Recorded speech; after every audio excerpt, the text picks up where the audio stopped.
Plus two second year education छात्र छात्री मानक समस्त को स्वागत करुच्ची माय सीजीज क्लास पिला माने आज उत्कलमणि गोपबंधु दास विषय पढ़ा। उत्कलमणि गोपबंधु दास शिक्षा प्रति कौन थिला अवदान पिला माने आमे महात्मा गांधी को विषय पढ़ी सारीचे। तेणु ये जो ब्यूरो बही तुम अच्छी देखिपुच ब्यूरो बही से ब्यूरो बही तुम सबू प्रश्न आसे तो ब्यूरो बहीर आमे आलोचना करुचे। देखिबा ये जो गोपबंधुंकर गोटे जीवनी उपर टिके धारणा देदेबा जीवनी उपर। तेणु सी जड़े देशप्रेमी थिले, सी जड़े दार्शनिक थिले, सी जड़े कर्मी थिले, आउ समाज संस्कारक थिले एवं शिक्षाविद मध्य थिले। तो पंडित गोपबंधु दासंकर यही बहुमुखी अवदान बा प्रतिभा सत्यवादी शिक्षा तांकर से बहुत कौन प्रसिद्ध होचंदे सत्यवादी शिक्षा। से सत्यवादी रे जो शिक्षा माने गोकुल वन तांकर जो साखी गोपाल ठारे जो सत्यवादी वन विद्यालय करथिले से जो शिक्षा गोटे समस्त को अनुप्राणित करे। तेणु जीवनी देखिदेबा पुरी जिल्लार सत्यवादी थाना अंतर्गत सुवांड नामक ग्राम रे तांकर जन्म होइतला। पिला माने एई जीवनी एते तमरो इंपोर्टेंस नाही, तांकर शिक्षार अवदान सेटा तुमको बुझिया को पड़िबो। तेणु जीवनी केते टिके टिके जानि थाओ जे 1887 मसिया अक्टोबर मास 9 तारिख रे ब्राह्मण परिवार रे गोपबंधु दास जन्म ग्रहण करथिले। आ तांको पितांक नाम होची कोन ना दैतारी दास, मातांक नाम थिला स्वर्णमयी देवी। तेणु एई बळी भाबरे से आरंभ करथिले पढ़ापढ़ी एंट्रांस एगुड़ाक सब तुम प्राय यहीगुड़िक आसब ना। तुम आसब कौन ना तुम आसब क्वेश्चन होती शिक्षा को अवदान जो शिक्षा दर्शन नहीं कि डायरेक्टली आम देखा शिक्षा दर्शन तांकर अवदान कौन। तो गोपबंधुकर शिक्षा दर्शन रे अवदान नहीं कि तेणु ये जो ओडिशार उत्कट दारिद्र्य प्रपीड़ित लोक मानकर जीवनर मान वृद्धि करी सेमानकु प्रगति पथरे आगे नवा तांकर लक्ष्य थिला। और भारतीय सांस्कृतिक ऐतिह्यर विकास पई एक प्रगतिशील शिक्षार परिकल्पना करबा तांकर लक्ष्य थिला। तेणु गोपबंधु शिक्षा दर्शन भगवत प्रीति क्या क्या उपर पर्यवेसित देखा। प्रथम हूँ भगवत प्रीति भगवान को भल पाइबा, आउ जाति प्रीति निज जाति बा निज देश को भल पाइबा, मानव प्रीति मनीष को भल पाइबा उपर पर्यवेसित। ठीक अच्छे। तो शिक्षार अर्थ तांको मतरे शिक्षार अर्थ कौन ना तांको मतरे शिक्षार अर्थ होची कौन ना विद्यालय चारिकांथ मध्य आबद्ध कर छात्र छात्री मैंने दि जाउथुवा पुस्तकगत शिक्षा आदौ शिक्षा नुहे। से पुस्तकगत शिक्षा को विरोध करछंती। तो प्राचीन भारतर जो गुरुकुल आश्रम शिक्षा देखो प्रदान कराउतला सही शिक्षा ही प्रकृत शिक्षा। तेणु जो गुरुकुल आश्रम रे प्राचीन वैदिक सभ्यतार कि प्राचीन सभ्यतार जो शिक्षा देउतला सेटा ही प्रकृत शिक्षा। अपूर्णतार पूर्णता आड़ को आगेबा पई शिक्षा मनीष को साहाय्य करे। से कहते अपूर्णतारू पूर्णता आड़ को नहीं कि तेणु नाही हाँ आड़ को अपूर्णतार पूर्णता आड़ को तार शारीरिक बल बुद्धिर उद्भाविक शक्ति सर्वोपरि विशुद्ध आचरण सृष्टि करने शिक्षा एकमात्र आयुध बोली कहुच्छी। तेणु से कहते जे गोटे शिशुर शारीरिक बल वृद्धि हवा दरकार शिक्षा द्वारा, आ बुद्धिर विकास हवा दरकार, आ विशुद्ध आचरणगत परिवर्तन हवा दरकार। तेणु से सर्वांगीन विकास चाहिए। तेणु से देखा शिक्षार लक्ष्य कौन यहाँ बहुत इंपोर्टेंट पिला माने। तो शिक्षार लक्ष्य जो शिक्षा कहते शिक्षार लक्ष्य कौन। तेणु प्रथम लक्ष्य हूँ कौन ना व्यक्तिर सर्वांगीन विकास। गोटे व्यक्तिर सर्वांगीन विकास करने शिक्षार लक्ष्य। तो शिक्षार लक्ष्य रे से कौन कहते देख शिक्षार लक्ष्य केवल छात्र छात्री मानकर मानसिक विकास को बुझाए ना कौन ना छात्र छात्री मानसिक विकास नुहे ना पुस्तक आहरण करी केवल जो बौद्धिक विकास कराइता सेटा शिक्षा नुहे। तेणु शिक्षा हूँ सर्वांगीन उन्नति। तो कौन ना शारीरिक उन्नति आउ बौद्धिक उन्नति बुद्धिगत सामाजिक उन्नति बा विकास नैतिक विकास ये चारोटी विकास उपरे ओके शरीर गोटी अच्छी बुद्धि अच्छी आमर समाज अच्छी एवं नैतिक विकास कैरेक्टर बिल्डिंग बा नैतिक विकास वैल्यू बिल्डिंग। ओके तापर देखिबा 2 नंबर विश्वजनीन मानव प्रीतिर विकास। तो विश्वजनीन मानव प्रीतिर विकास तो मनीष को भल पाइबा।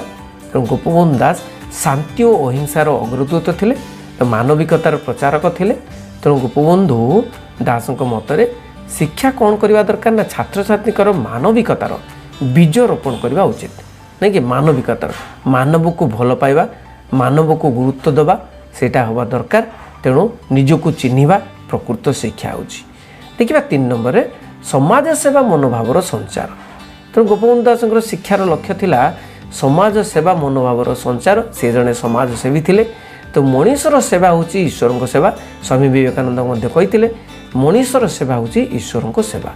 ତେଣୁ ଶିକ୍ଷା ଛାତ୍ରଛାତ୍ରୀମାନଙ୍କ ଠାରେ ଦଳ ପ୍ରୀତି, ସହଯୋଗିତା, ସ୍ୱାର୍ଥ ତ୍ୟାଗ, ସହାନୁଭୂତି ଓ ସହନଶୀଳତା ଆଦି ଗୁଣର ବିକାଶ କରିବା ଉଚିତ। ଦେଖିବା ନେକ୍ସଟ 4th ନମ୍ବର ସାର୍ବଜନୀନ ଶିକ୍ଷା। ସାର୍ବଜନୀନ ଶିକ୍ଷା କ'ଣ? ଜାତି ଧର୍ମ ବର୍ଣ୍ଣ ନିର୍ବିଶେଷରେ, ଜାତି ଧର୍ମ ବର୍ଣ୍ଣ ଲିଙ୍ଗ ନିର୍ବିଶେଷରେ ସମସ୍ତଙ୍କୁ ଶିକ୍ଷା ଦିଆଯିବା ଉଚିତ। ପୂର୍ବରୁ ଇତିହାସରେ ଦେଖାଯାଏ ଯେ ତଳିଆ ଜାତି ଯେଉଁମାନେ ଥିଲେ ସେମାନଙ୍କୁ ଶିକ୍ଷାରୁ ବାରଣ କରାଯାଇଥିଲା। କିନ୍ତୁ ଏଠୁ କ'ଣ ଜଣାପଡ଼ୁଛି ନା ସମସ୍ତେ ଶିକ୍ଷା ପାଇବା ଉଚିତ।